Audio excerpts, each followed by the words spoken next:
ਇਤਿਹਾਸ ਵਿੱਚ ਨਾ ਕੁਝ ਕਹਾਣੀਆਂ ਬੜੀਆਂ ਅਜੀਬ ਹੁੰਦੀਆਂ ਨੇ, ਬਿਲਕੁਲ ਉਲਝੀਆਂ ਹੋਈਆਂ।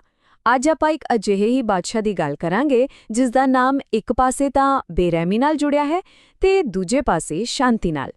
ਹਾਂ, ਇਹ ਕਹਾਣੀ ਹੈ ਸਮਰਾਟ ਅਸ਼ੋਕ ਦੀ।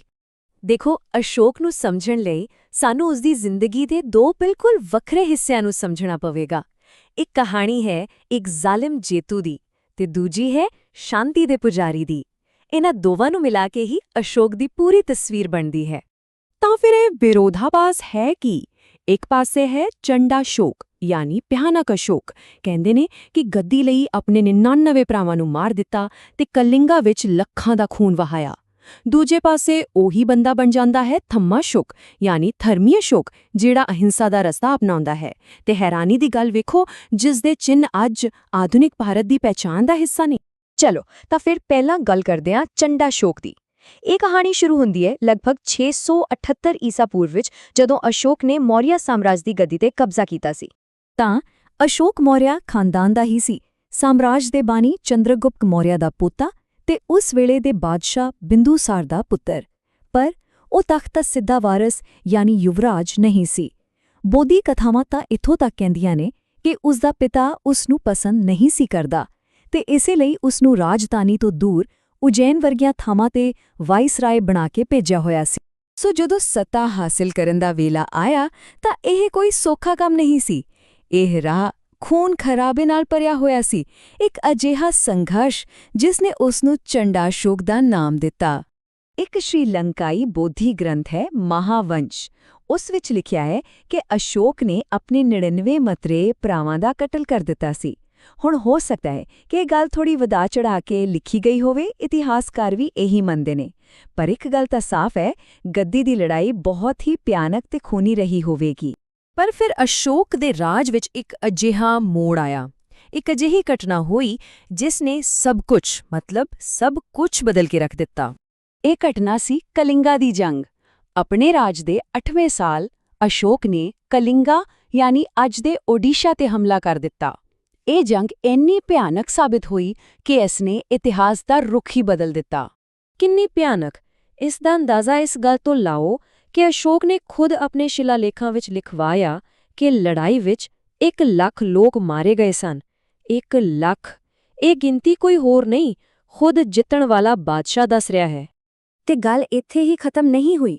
ਜੰਗ ਤੋਂ ਬਾਅਦ 1.5 ਲੱਖ ਹੋਰ ਲੋਕਾਂ ਨੂੰ ਗੁਲਾਮ ਬਣਾ ਕੇ ਲੈ ਜਾਇਆ ਗਿਆ। ਬਸ ਸੋਚ ਕੇ ਦੇਖੋ, 2.5 ਲੱਖ ਲੋਕਾਂ ਦੀ ਜ਼ਿੰਦਗੀ ਇੱਕ ਜੰਗ ਨੇ ਤਬਾਹ ਕਰ ਦਿੱਤੀ।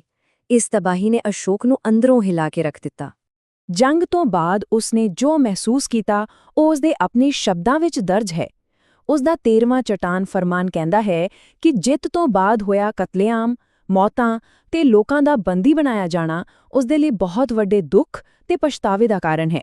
ਇਹ ਸਿਰਫ ਇੱਕ ਜਿੱਤ ਨਹੀਂ ਸੀ, ਇਹ ਇੱਕ ਅਜਿਹਾ ਸਦਮਾ ਸੀ ਜਿਸ ਨੇ ਉਸ ਸਮਰਾਟ ਨੂੰ ਹਮੇਸ਼ਾ ਲਈ ਬਦਲ ਦਿੱਤਾ। ਅਤੇ ਇਸੇ ਡੂੰਘੇ ਪਛਤਾਵੇ ਤੋਂ ਸ਼ੁਰੂ ਹੋਇਆ ਇੱਕ ਨਵਾਂ ਸਫ਼ਰ, ਇੱਕ ਅਜਿਹਾ ਬਦਲਾ ਜਿਸ ਨੇ ਉਸਦੇ ਰਾਜ ਕਰਨ ਦੇ ਤਰੀਕੇ ਤੇ ਉਸਦੀ ਸੋਚ ਨੂੰ ਪੂਰੀ ਤਰ੍ਹਾਂ ਬਦਲ ਦਿੱਤਾ।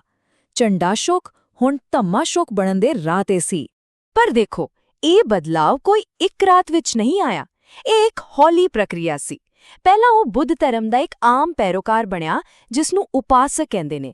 ਫਿਰ ਲਗਭਗ 1 ਸਾਲ ਬਾਅਦ ਉਹ ਸੰਘ ਯਾਨੀ ਬੋਧੀ ਭਾਈਚਾਰੇ ਦੇ ਹੋਰ ਨੇੜੇ ਆਇਆ ਤੇ ਫਿਰ ਧਰਮ ਦਾ ਇੱਕ ਪੱਕਾ ਪ੍ਰਚਾਰਕ ਬਣ ਗਿਆ। ਤਾਂ ਫਿਰ ਇਹ ਧਰਮ ਹੈ ਕੀ ਸੀ? ਇਹ ਸਿਰਫ ਪੂਜਾ ਪਾਠ ਨਹੀਂ ਸੀ, ਇਹ ਇੱਕ ਨੈਤਿਕ ਜ਼ਾਬਤਾ ਸੀ, ਜਿਉਣ ਦਾ ਇੱਕ ਤਰੀਕਾ।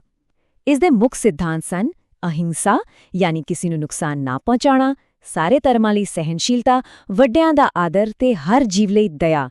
ਇਹੀ ਸੋਚ ਅਸ਼ੋਕ ਦੇ ਨਵੇਂ ਰਾਜ ਦਾ ਆਧਾਰ। ਚਲੋ ਹੁਣ ਦੇਖਦੇ ਹਾਂ ਕਿ ਅਸ਼ੋਕ ਨੇ ਸਿਰਫ ਸੋਚ ਹੀ ਨਹੀਂ ਬਦਲੀ, ਬਲਕਿ ਆਪਣੇ ਸਾਮਰਾਜ ਨੂੰ ਬਦਲਣ ਲਈ ਅਸਲ ਵਿੱਚ ਕੀ ਕੰਮ ਕੀਤੇ। ਉਸਦੇ ਇਸ ਨਵੇਂ ਸਾਮਰਾਜ ਦੀ ਸਭ ਤੋਂ ਵੱਡੀ ਨਿਸ਼ਾਨੀ ਸੀ ਸਤੂਪ। ਇਹ ਇੱਕ ਗੁੰਬਦ ਵਰਗਾ ਸਮਾਰਕ ਹੁੰਦਾ ਸੀ ਜਿਸ ਦੇ ਅੰਦਰ ਮਹਾਤਮਾ ਬੁੱਧ ਜਾਂ ਹੋਰ ਸੰਤਾਂ ਦੀਆਂ ਨਿਸ਼ਾਨੀਆਂ ਰੱਖੀਆਂ ਜਾਂਦੀਆਂ ਸਨ। ਇਹ ਬੁੱਧ ਧਰਮ ਦੇ ਕੇਂਦਰ ਬਣ ਗਏ। ਤੇ ਉਸਨੇ ਇੱਕ ਕੰਮ ਬਹੁਤ ਵੱਡੇ ਪੱਧਰ ਤੇ ਕੀਤਾ। ਕਿਹਾ ਜਾਂਦਾ ਹੈ ਕਿ ਅਸ਼ੋਕ ਨੇ ਆਪਣੇ ਪੂਰੇ ਸਾਮਰਾਜ ਵਿੱਚ 84,000 ਸਤੂਪ ਬਣਵਾਏ। ਹੁਣ ਇਹ ਗਿਣਤੀ ਅਸਲ ਹੈ ਜਾਂ ਪ੍ਰਤੀਕਾਤਮਕ, ਇਹ ਕਹਿਣਾ ਔਖਾ ਹੈ, ਪਰ ਇਹ ਉਸਦੇ ਜਨੂੰਨ ਤੇ ਕੋਸ਼ਿਸ਼ ਨੂੰ ਜ਼ਰੂਰ ਦਰਸਾਉਂਦੀ ਹੈ। ਇਮਾਰਤਾਂ ਤੋਂ ਇਲਾਵਾ ਉਸਨੇ ਬੁੱਧ ਧਰਮ ਦੇ ਸਿਧਾਂਤਾਂ ਨੂੰ ਵੀ ਇਕੱਠਾ ਕਰਵਾਇਆ।